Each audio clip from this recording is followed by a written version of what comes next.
Shalom, selamat hari Natal, Tuhan memberkati.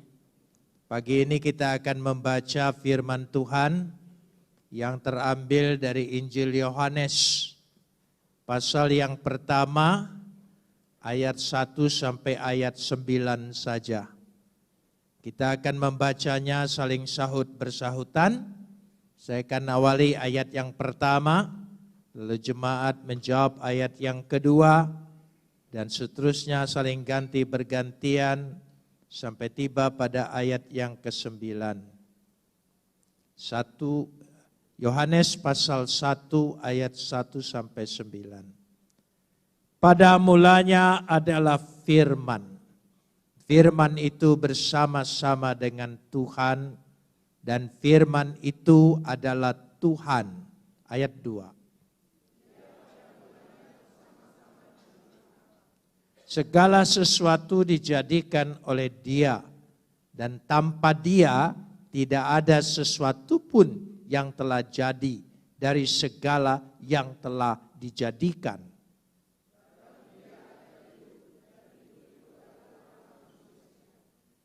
Terang itu bercahaya di dalam kegelapan, dan kegelapan itu tidak menguasainya.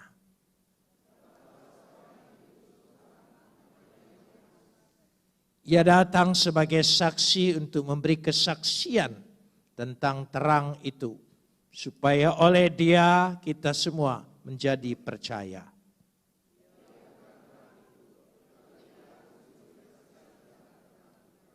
Ayat 9 kita baca bersama-sama. Terang yang sesungguhnya yang menerangi setiap orang sedang datang ke dalam dunia. Kita sambut firman Tuhan. Kapot lecha Adonai Eloheinu kapot lecha. Segala kemuliaan ya Adonai Tuhanku, kemuliaan bagimu. Kalau saudara membaca Injil Yohanes, saudara menemukan silsilah Kristus. Tapi Injil Matius maksud saya. Tapi ketika kita membaca Injil Yohanes, saudara melihat bukan hanya silsilah, tapi asal muasal dari masa di dalam kelampauan. Saya memakai istilah itu. Karena ayat ini ingin menyatakan, pada mulanya adalah firman. Kata pada mulanya memakai kata arche. Arche. Ini bukan menunjukkan dia punya permulaan. Tidak sama sekali.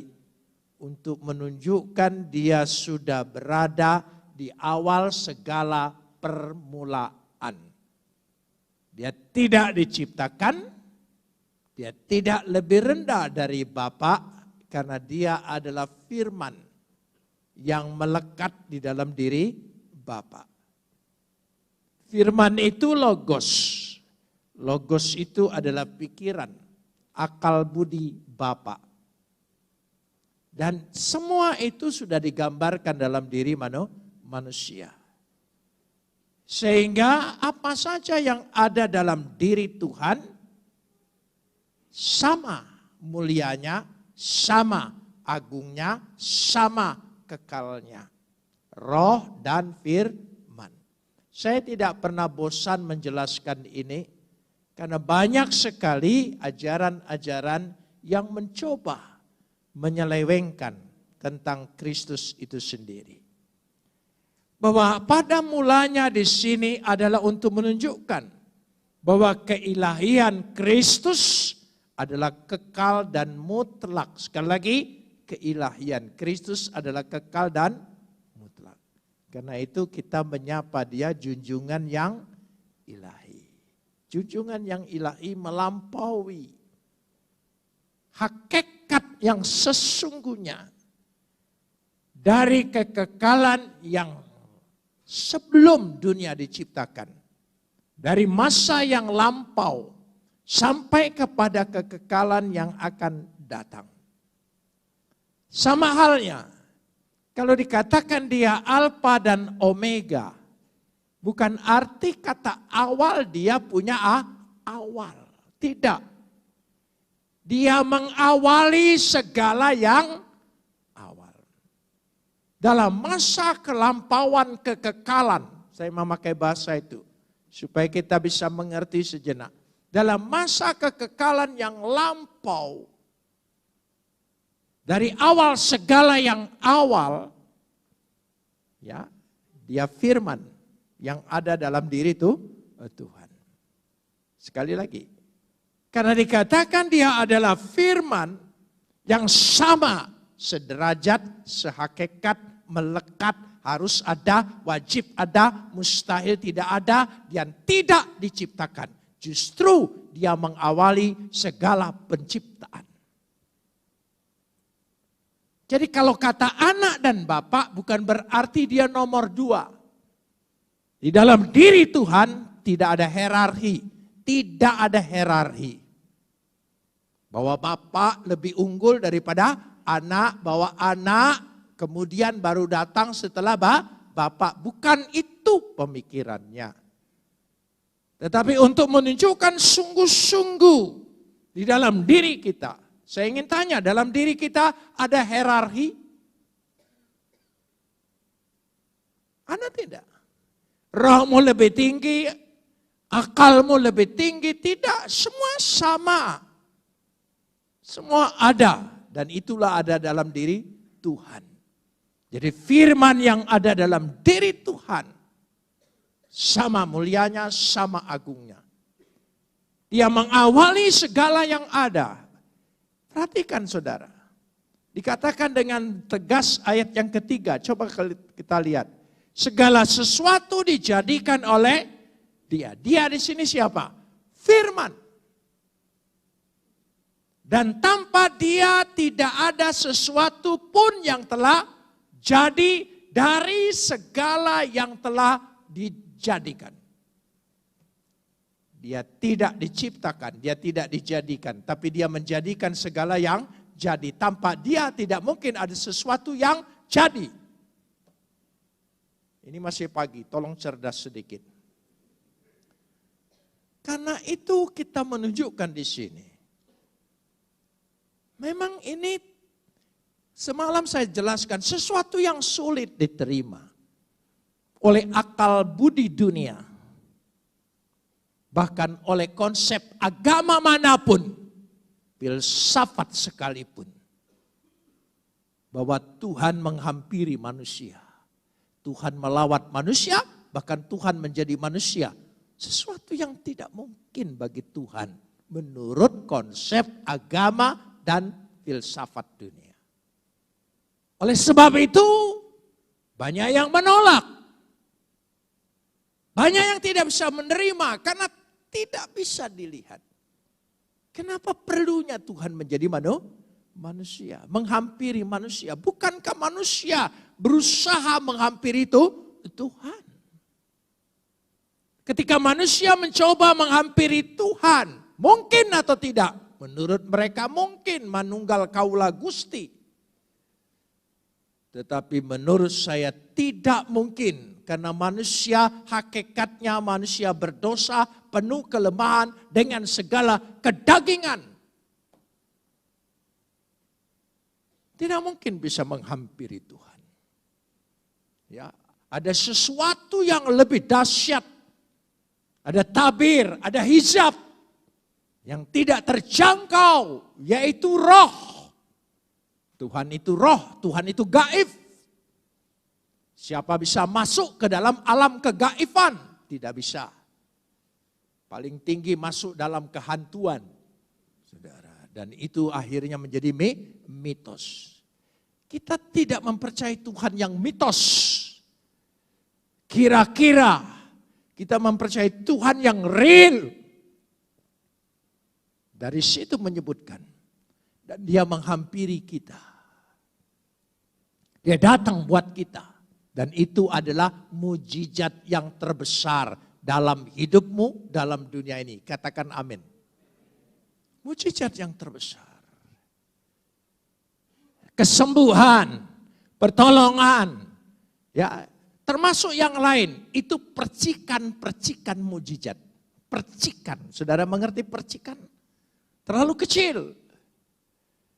Tapi kalau sudah sumbernya engkau miliki, sumber mujizat itu engkau miliki, maka percikan-percikan itu menjadi bagian dalam hidup kita.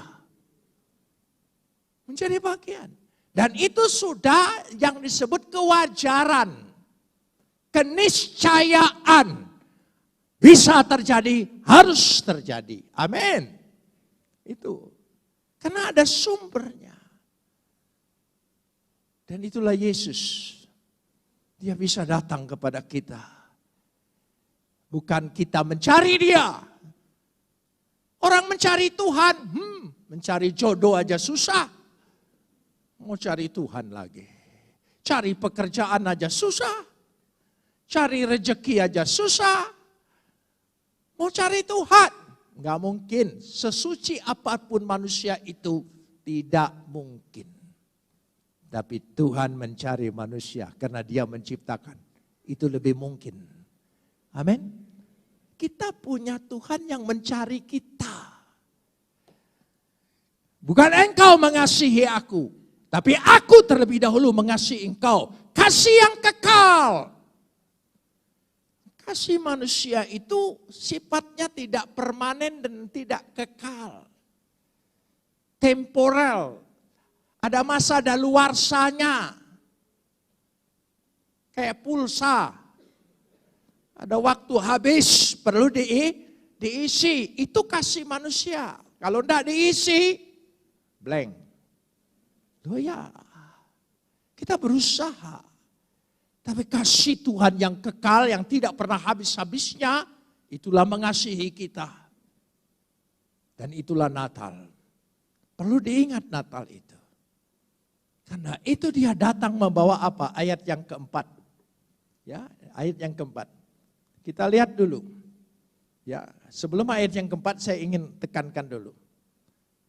Bahwa firman, sekali lagi, coba kita baca pelan-pelan ayat 1 ini. Pada mulanya adalah firman. Firman itu bersama-sama dengan Tuhan. Dan firman itu adalah Tuhan. Tidak mungkin kedua, apalagi ketiga. Satu. Ya, dari segala awal, ayat 2. Dari segala awal, ia pada mulanya bersama-sama dengan Tuhan. Dari segala awal dari masa kelampauan, masa kekekalan yang lampau, dia sudah ada dalam diri Tuhan. Sudah ada dalam diri Tuhan. Tidak diciptakan oleh Tuhan. Sudah ada dalam diri Tuhan. Tapi demi kasihnya yang begitu besar. Karena dia tahu manusia tidak bisa menghampirinya. Sudah dikasih Taurat. Nggak bisa menghampiri. Setia saja dengan hukum Taurat. Sudah tidak mampu. Musa sekalipun.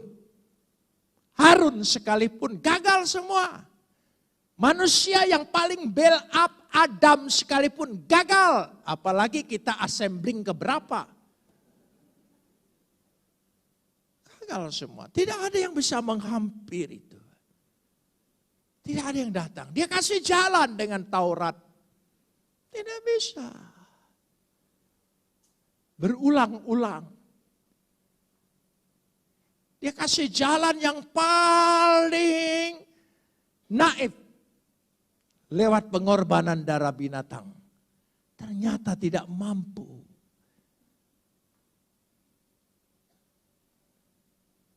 Karena itu ayat 14. Kita baca ayat 14 dulu. Supaya kita tahu. Dan ini akan jadi tema kuartal daripada pertama di gereja ini. Untuk mengingatkan kembali. Karena banyak orang berpikir. Dia dikatakan begini. Saya ingin kutip. Perkataan orang yang tidak percaya. Ini bertentangan dengan anggapan beberapa orang yang mengatakan bahwa Kristus tidak bersama-sama dengan Tuhan dan bukan Tuhan di dalam kekekalan yang lampau sebelum segala sesuatu dijadikan. Baru pada suatu waktu tertentu Kristus menjadi Tuhan dan bersama-sama dengan Tuhan. Itu pendapat orang itu. Pendapat orang yang tidak percaya. Tidak demikian bagi kita. Sebab zat dan sifat-sifatnya satu. Sifat itu bukan sifat perbuatan. Sifat hakikat being. Bukan doing. Being-nya. Kita lanjutkan sekarang ini. Ayat 14.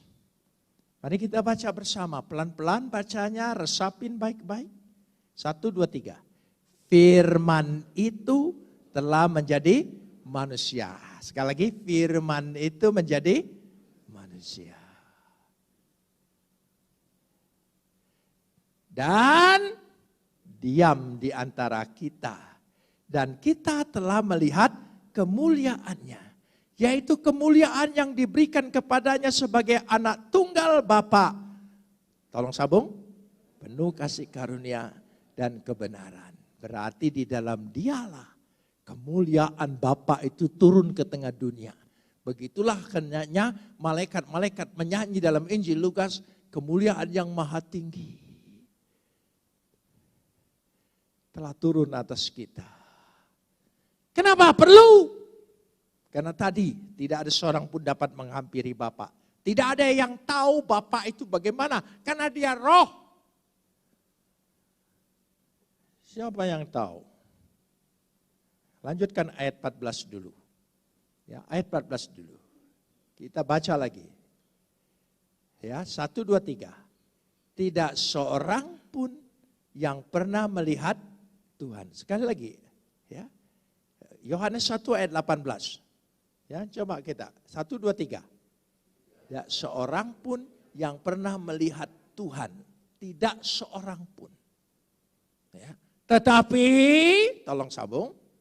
Anak tunggal Tuhan yang ada di pangkuan Bapa, dialah yang menyatakan. Bukan anak di pangku Bapa seperti bayi. Maksudnya menunjukkan sehakikat sederajat tidak lepas.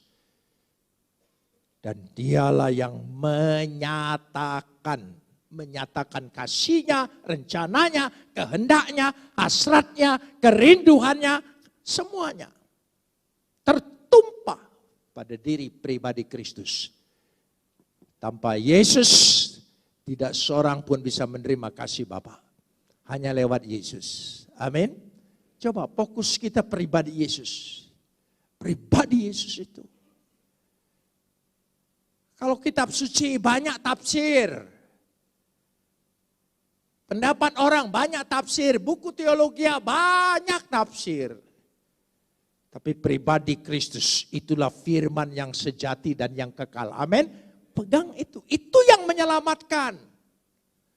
Bukan kitab ini, bukan. Pribadi Kristus. Ini hanya bercerita tentang sang firman. Kembali ayatnya 4. Karena itu, kita sambung. Dalam dia ada hidup. Dan hidup itu adalah terang manusia. Terang dan hidup. Ya, dalam dia. Dalam dia. Ya, ada hidup. Dalam dia adalah terang. Berulang-ulang saya katakan, Yesus itu bukan pembawa terang. Tapi dia adalah terang itu sendiri. Beda.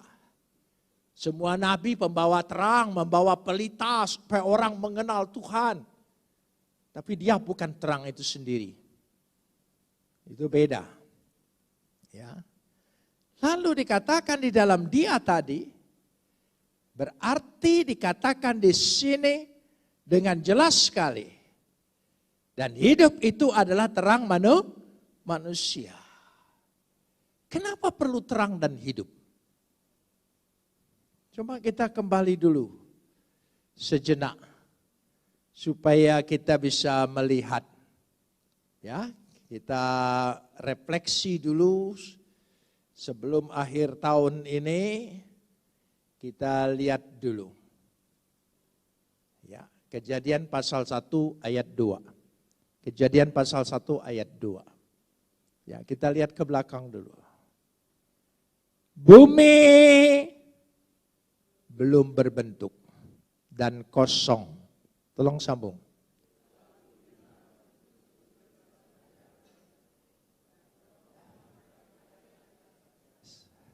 Yang saya ingin fokus, gelap gulita menutupi. Wehose alfene tehom. Wehose, kegelapan. Menguasai seluruh unsur dan anasir. Seluruh elemen yang ada di dunia ini.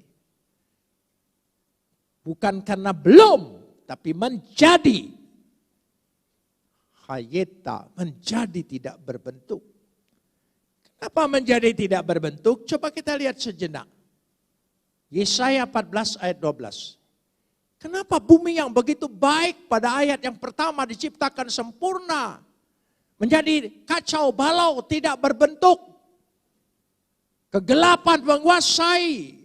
Dan kegelapan adalah lambang dosa, lambang kematian, lambang maut. Yesaya 14 ayat 12. Wah, sesuatunya, wah, tolong sambung. Engkau sudah jatuh dari langit. Hai bintang timur, putra fajar. Engkau sudah dipecahkan dan jatuh ke bumi. Itulah Lucifer. Itulah iblis. Ketika iblis itu dihukum dan dijatuhkan ke bumi, bumi menjadi tidak berbentuk dan dikuasai oleh kegelapan. Supaya kita tahu kebutuhan kita. Coba lihat Yesaya 9 ayat 1. Yesaya 9 ayat 1. Ya. Yesaya 9 ayat 1. Kok jadi lain? Ya. Yesaya 9 ayat 1. Oh, rupanya ayat 2 di situ. Ya. Tolong. Bangsa yang berjalan di dalam kegelapan. Bangsa yang berjalan dalam kegelapan. Kata bangsa yang berjalan di dalam kegelapan untuk menunjukkan di sini. Kegelapan tadi. Hose, skotos. Ya. Dalam kegelapan. Ya. Bangsa itu. Jadi seluruh bangsa, seluruh dunia sejak Kejadian pasal 1 ayat 2, karena dunia itu dikuasai oleh kegelapan, karena Yesaya 14 ayat 12, maka sejak itu bangsa-bangsa berjalan, hidup, bergerak, semua dalam kegelapan. Tapi kemudian mereka akan melihat terang. Matius 4 ayat 16. Matius 4 ayat 16. Ya. 4 ayat 16.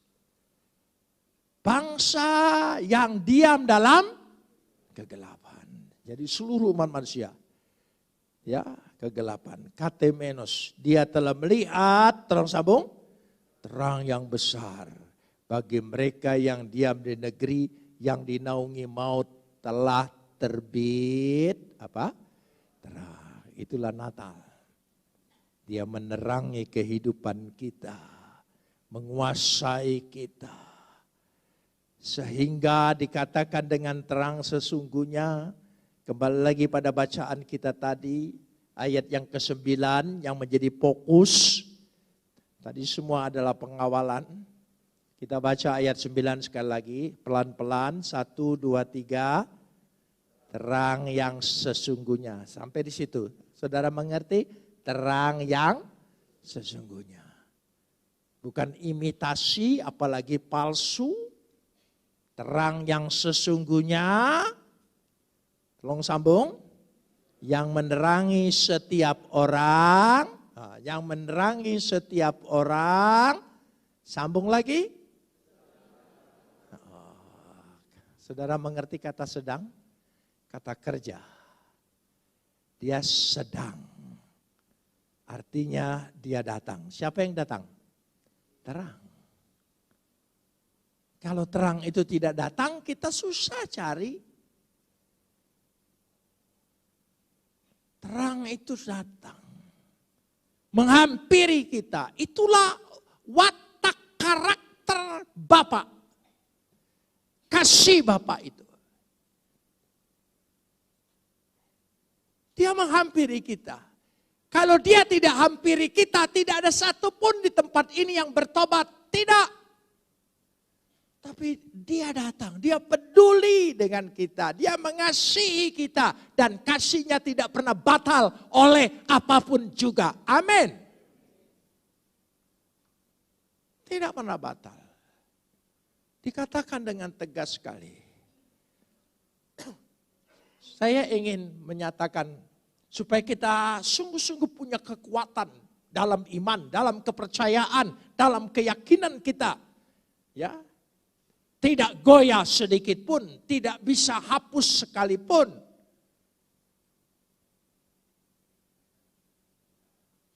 Kalau saudara yang lain merayakan hari rayanya, hari raya, ucapkan selamat hari raya, itu tidak akan mengganggu imanmu. Ya, bahkan kalau mereka berdoa yang baik, aminin doanya, itu tidak akan merusak imanmu. Mereka yang rusak. Itu kadar imannya itu kelihatan di situ. Kita bicara tentang karakter Bapak, sikap Bapak. Saya ingin ajak kita membaca Lukas pasal 15 ayat yang kedua. Lukas pasal 15 ayat yang kedua. Ya. Pasal 15 ayat yang ke-20 maksud saya. Ayat yang ke-20, sorry. Ya. Ini cerita anak bungsu. Anak bungsu yang hilang sudah mulai sadar dan bertobat. Coba saudara, kita bikin drama bersama. Ya. Natal kan suka drama. Jadi kita bikin Natal bersama. Maka bangkitlah ia, saudara, dan pergi pada bapaknya. Saudara tahu, ketika kita pergi, si anak ini tidak punya keberanian untuk datang sampai ke bapak. Tidak punya keberanian. Kenapa? Sudah tidak punya hak kan? Haknya sudah diambil semua. Dosanya terlalu besar. Tidak ada kesanggupan. Dia mau, ada kemauan, datang. Masih jauh. Langkahnya bukan tambah cepat, malahan tambah lambat karena sadar. Itulah manusia. Sadar dirinya tidak layak, tidak mampu, tidak punya hak.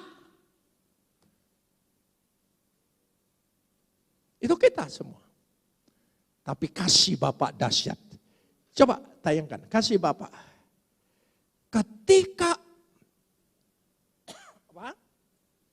Ketika ia masih jauh, bayangkan saja, masih jauh, ada jarak. Ayahnya, tolong sambung, telah melihatnya, ayahnya melihat. Ayahnya lebih dulu, dia tidak lihat bapaknya, tapi bapaknya lihat lebih dulu. Tolong lihat, ini karakter Bapak kita. Supaya engkau tidak ragu dengan pengampunan, supaya engkau tidak ragu hidup dengan jaminan Kristus, bahwa engkau sudah diselamatkan, sudah diampuni. Amin. Jangan ragu. Ayahnya telah melihatnya. Lalu apa? Tergeraklah hatinya oleh belas kasihan. Siapa yang belas kasihan? Bapaknya. Jangan salah baca ayat ini. Lalu tergeraklah hatinya oleh belas kasihan. Coba kita lihat. Lanjutkan, 1, 2, 3. Ayahnya itu.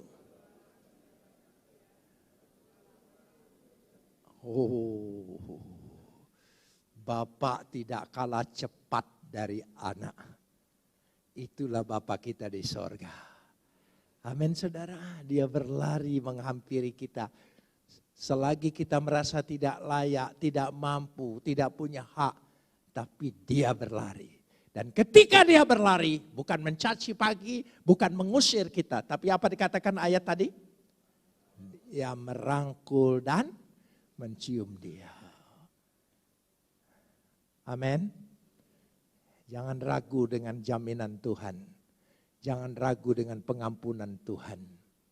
Amin, saudara. Meskipun engkau sudah tidak layak lagi, tidak punya hak lagi, tapi kasih Bapa karakternya dahsyat. Dahsyat.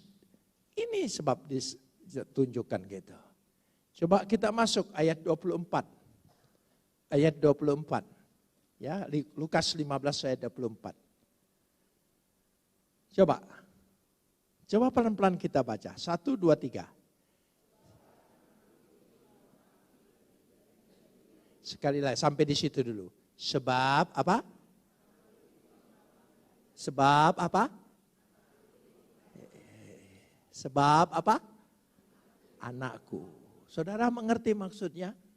Walaupun bagaimana juga kalau sekali anak bapak tetap anak bapak.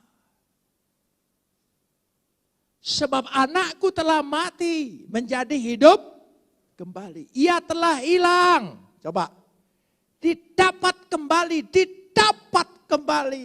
Itu bukan karena anaknya yang kembali. Didapat kembali. Ditemukan oleh bapaknya. Dimanapun engkau berada. Kalau memang sudah pilihan Tuhan. Bahwa engkau anak Tuhan dan diampuni Tuhan. Engkau pasti ditemukan oleh dia. Dan engkau pasti datang lagi. Amin saudara, ditemukan. Itulah kasihnya. Didapat kembali, maka tolong sambung. Mulailah mereka bersuka cita. Dahsyat bersuka cita. Ya, mestinya dari ayat 22 tadi. Ya, Lukas ayat 22 tadi, ya. Lukas 15 ayat 22 dulu. Coba kita lihat kembali, kita lihat ulang. Ya. Tetapi ayahnya itu berkata kepada hambanya. Tolong sambung. Pakaikanlah, kenakanlah, dan pemulihan Tuhan itu dia buat, amin. Kalau engkau mau datang dan Bapak menghampiri kita, dia pulihkan haknya, derajatnya, semuanya. Dia pulihkan total. Ayat 23. Ambillah anak lembu tambun, apalagi? Sembelihlah dia. Siapa yang disuruh sembelih? Ya, jangan salah saudara ya. Ya, dan marilah kita makan dan bersukacita. Oh, hati Bapak. Sukacita luar biasa. Dia tidak ingat. Betul.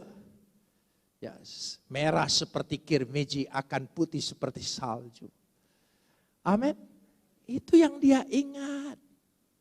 Itu kasih Bapak. Jangan ragu dengan kasih Bapak. Kalau saudara sungguh-sungguh merasakan, percayalah, engkau tidak akan mempermainkan anugerah dan kasih Bapa itu. Engkau akan menjaga sikap hidupmu sungguh-sungguh.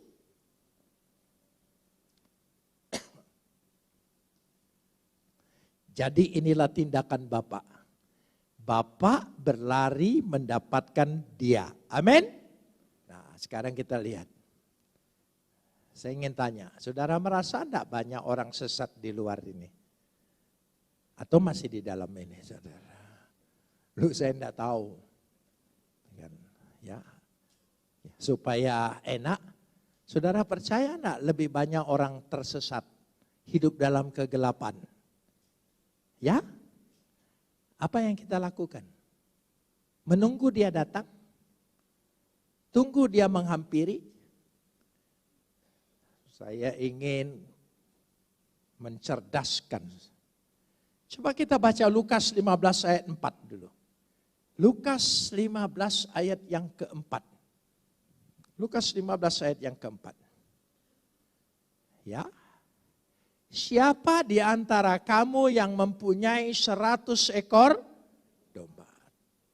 Dan jikalau ia kehilangan seekor di antaranya, ya, tidak meninggalkan yang 99 ekor di padang gurun, tolong sambung.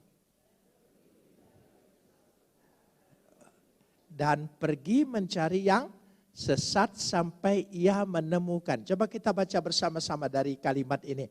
Dan pergi mencari yang sesat sampai ia menemukan. Sekali lagi.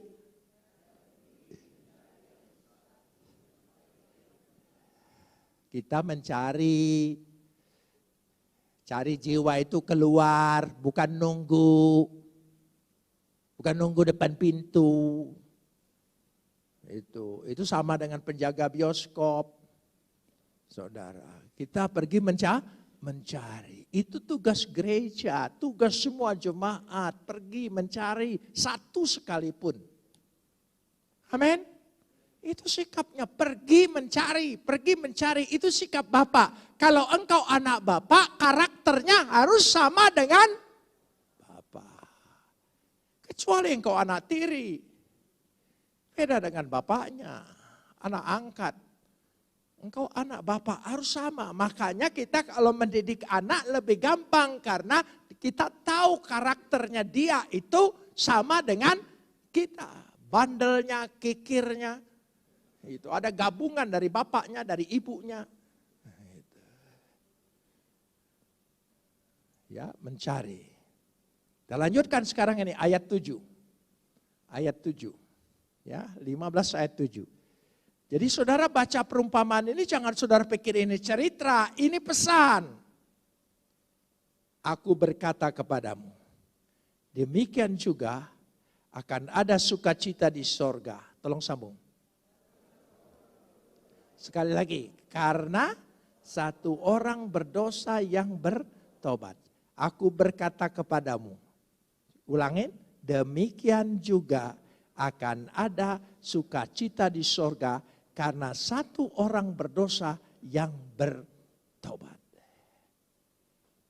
Cari orang berdosa, bukan cari anggota gereja orang lain dipindahkan ke gereja kita, bukan.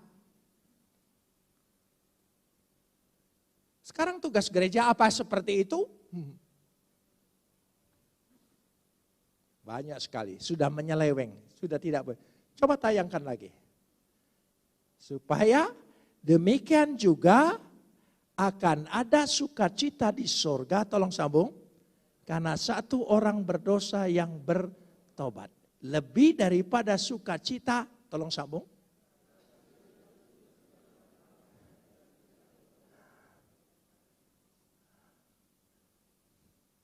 Tuhan lebih menghargai satu orang yang bertobat daripada 99 yang duduk dengan tenang di sini tidak bertobat.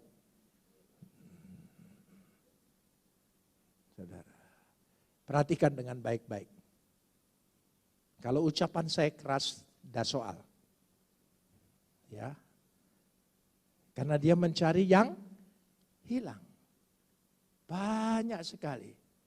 Jadi dikatakan di sini, inilah tugas. Coba kita kembali ke Yohanes pasal 7 ayat 29. Yohanes pasal 7 ayat yang ke-29. Ya. Yohanes pasal 7 ayat 29. Coba kita lihat bersama-sama. Kita lihat, kita baca, renungkan dengan baik. 1, 2, 3. Aku kenal dia. Aku kenal dia. Tolong sambung. Aku kenal dia. Sebab aku datang dari dia. Dan dialah yang mengutus aku. Perhatikan. Aku kenal dia. Aku tahu dia. Sebab aku ini datang dari dia. Dalam dirinya. Dia tahu. Dan sekarang aku diutus ke tengah dunia ini menjadi manusia. Supaya engkau lewat aku. Engkau kenal dia. Kenal Bapa. Amin. Ya, ini penting sekali. Saya percaya supaya kita senantiasa boleh datang kepadanya. Ayat yang terakhir, Yohanes 9 ayat 43. Yohanes 9 ayat 43. Supaya kita makin melihat, Yohanes 9 ayat 43. Sebab iman kita bertumbuh itu bukan karena perkataan manusia, kalimat-kalimat yang baik, tapi oleh firman. Ya, Yohanes 9 ayat 43. Ya. Hah? Tidak ada.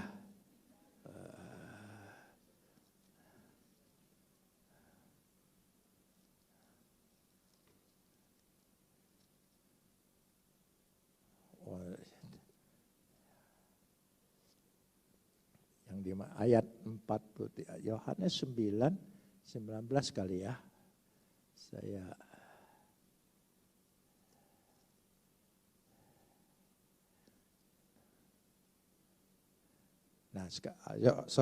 Yohanes 12 ayat 46. Yohanes 12 ayat 46. Yohanes 12 ayat 46. Ya. Yohanes 12 ayat 46. Coba. Sekali lagi kita baca. Jangan lupa tadi dia sedang, sekarang dia sudah. Dia telah datang ke dalam dunia sebagai apa? Terang. Makanya orang Kristen simbolnya setiap Natal menyalakan lilin. Terang. Ya. Sebagai terang. Supaya setiap orang percaya kepadaku jangan tinggal di dalam kegelapan.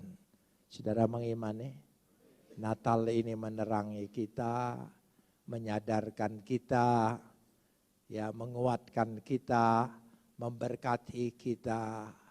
Saya percaya, keluar dari sini kita tidak lagi berjalan dalam kegelapan.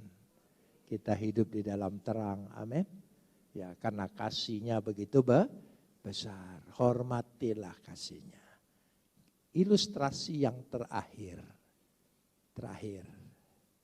ya, karena tidak ada perjamuan kudus, jadi terakhir aja dulu. Saudara, di zaman Tesar itu kaisar di Rusia. Ya, di zaman Tesar. Biasanya kaisar atau Tesar zaman dulu gambarannya selalu kejam. Dan tidak ada belas kasihan. Ada seorang anak melakukan pelanggaran, dia dihukum. Hukuman zaman dulu itu bergantung dengan tebusan. Makin cepat ditebus, makin bebas. Makin tidak ditebus, makin lama. Kalau makin lama tidak ada yang menebus, mati. Itu. Dan ada seorang anak ini. Dia tidak punya ayah lagi. Dia anak tunggal, hanya ibunya. Bukan orang berada, orang miskin. Tapi namanya ibu cinta kepada anak. Ibu cinta kepada anak. Betul dikata peribahasa sepanjang masa. Tidak pernah habis-habisnya. Ya, jadi ucapkan selamat hari ibu. Enggak haram ya. Ya, ucapan. Karena menghormati ibu. Gitu saudara. Nah karena itu ya ibunya bekerja keras. Pekerjaan ibunya adalah memecahkan batu. Kerja di tempat batu, penggalian batu, dia memecahkan batu. Yang namanya memecahkan batu, tangannya pasti luka dan kasar. Setelah kumpulin terus. Dan beberapa minggu dia datang ke anaknya bawa makanan. Sabar ya nak, nanti ibu tebus. Dan anaknya melihat ibunya, memegang tangan ibunya. Kasar dan luka, banyak sekali luka. Dan dia bertanya dengan ibu, ibu kenapa tanganmu seperti ini? Ibu kerja membelah batu. luka. Ibu harus kerja keras karena harus menebus engkau. Kira-kira bagaimana saudara yang punya hati? Kalau melihat ibumu harus berjuang seperti itu. Saya tanya, bagaimana? Cuek saja? Ya, biasa saja? Wajar saja? Itu betul-betul kurang ajar. Saudara, yang namanya manusia, hati seorang anak kepada ibunya, ibu kandung, bukan ibu tiri. Ibu kandung saudara ya, wah luar biasa. Apalagi sudah ibunya lihat menderita seperti itu. Dia berjanji dalam hatinya. Kira-kira apa janjinya? Ayo, kita drama sedikit. Apa janjinya? Ya, aku akan bikin kesalahan lagi supaya ibuku makin banyak lukanya, makin tangannya makin kasar, bila perlu puntung. Ada seperti itu? Ya, coba kita ikrar bersama. Bagaimana kira-kira setelah melihat ibunya luka seperti itu, kasar seperti itu, apa janji anaknya? Ayo. Aku tidak akan berbuat lagi. Aku akan balas budi dengan ibuku. Luar biasa. Itu anak manusia. Itu anak manusia. Kecuali kalau saudara bukan manusia. Saudara anaknya Yesaya 14 ayat 12 tadi. Saudara ya. Kecuali saudara anak itu. Nah, tapi kalau anak yang lain, saudara percaya, saudara akan melihat itu. Sama halnya, seberapa besar kita merasa pengorbanan Kristus, kasih Kristus menebus dosa kita, sikap hidup kita selanjutnya akan menunjukkan betapa kita menghargainya supaya tidak jatuh dalam dosa lagi.